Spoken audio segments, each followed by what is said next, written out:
সুপ্রিয় দর্শক ও বন্ধুরা, খুবই হতাশাজনক একটি ব্যাপার আমরা দেখাচ্ছি। আপনারা উত্তরা যে সেন্ট্রাল স্টেশন রয়েছে মেট্রো রেলের, সেখান থেকে আসলে শুক্রবার দুপুর 12টা নাগাদ আমরা মেট্রো রেল স্টেশনে গিয়ে পৌঁছাই এবং সেখানে গিয়ে যেটি জানতে পারি, আসলে আমাদেরও খেয়াল নেই বা আমরাও আসলে সেটা আগে থেকে দেখিনি যে মেট্রো রেলের শিডিউল।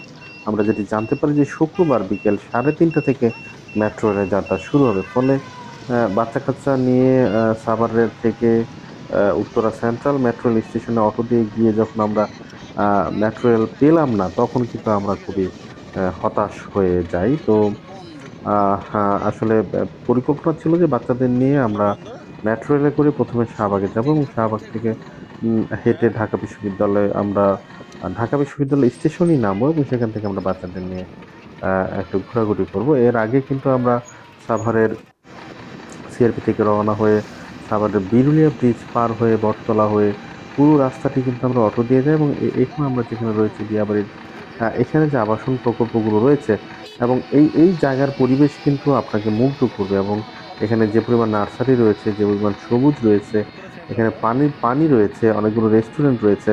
আপনার চাইলে কিন্তু বাচ্চাদেরকে নিয়ে এখানে আসতে পারেন এবং এখানে সবকিছুই আসলে খুব সুন্দর।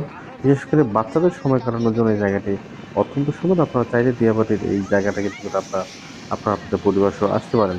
তো পরে কিন্তু আসলে মেট্রো রেল না পেয়ে আমরা উবারে করে ঢাকা বিশ্ববিদ্যালয়ে যাই এবং সেখানে সারাদিন বাচ্চা কাচ্চা এবং আমরা ফ্যামিলি সহ সেখানে অতিবাহিত করি।